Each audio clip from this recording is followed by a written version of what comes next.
Nous sommes à Spa, en plein cœur de la cité thermale, connue pour ses eaux ferrugineuses depuis l'époque romaine.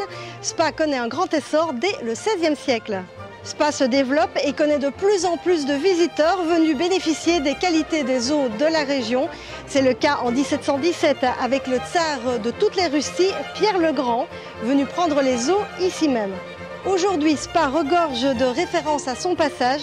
Nous partons à sa rencontre avec René Gottfried, un spécialiste de la famille Romanov.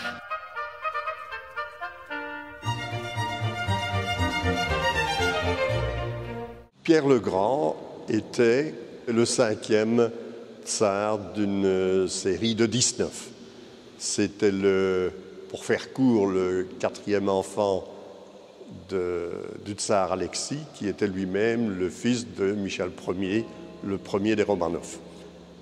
Pierre s'est retrouvé, après la mort de son frère aîné, s'est retrouvé comme co-tsar avec son autre frère, qui était plus âgé que lui d'une petite dizaine d'années. Il travaillait énormément, il était doté d'une sculpturale personnalité, il mesurait 2,3 mètres.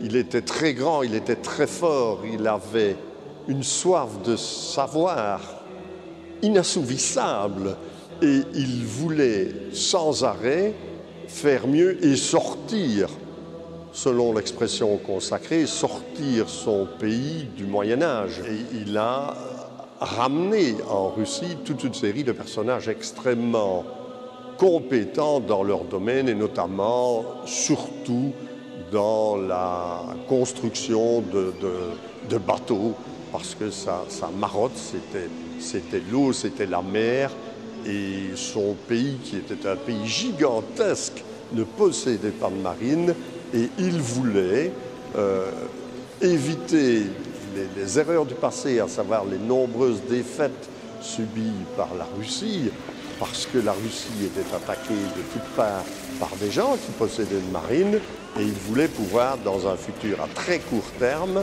rivaliser avec ses voisins, du nord les Suédois, du sud les Turcs, de manière à prouver qu'il était le plus fort.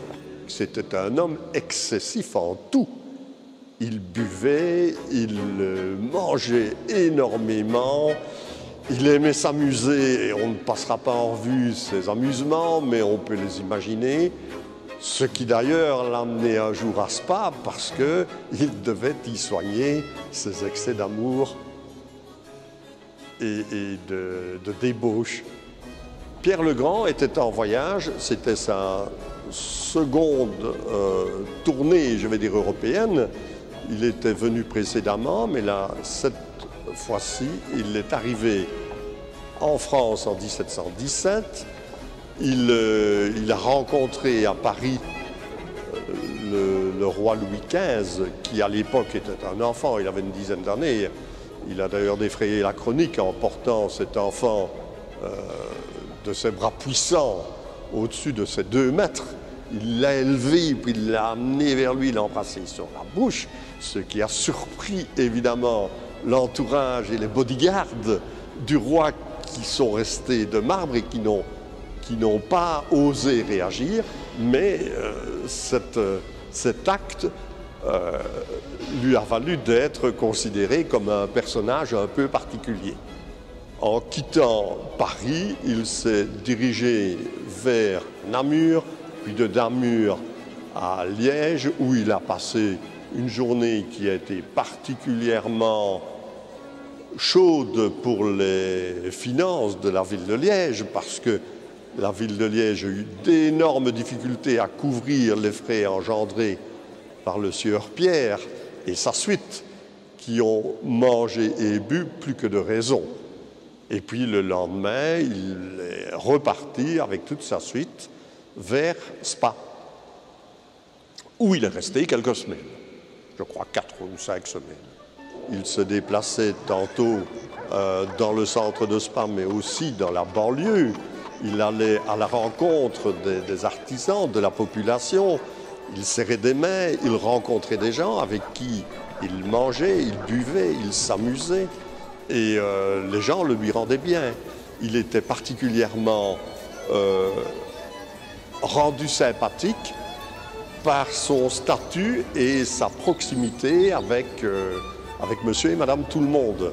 Alors, au niveau de sa santé, on peut dire que sa cure a été particulièrement efficace parce que le docteur Areskin, à l'issue de son voyage, de son séjour à Spa, a adressé un courrier officiel à la ville de Spa, à l'époque c'était un village, qui précisait que le tsar, après y avoir séjourné quelques semaines, s'est trouvé dans un état nettement amélioré par rapport à l'époque où il était en très mauvais état avant d'y arriver.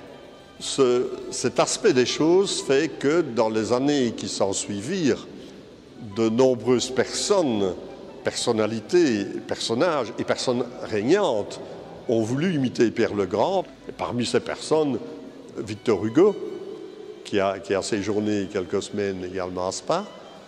3 tsars se sont rendus ici à Spa pour, à titre de témoignage de remerciement d'une part et d'autre part d'y soigner aussi leur santé. Donc les traces qu'a laissées Pierre le Grand sont multiples et de toute nature.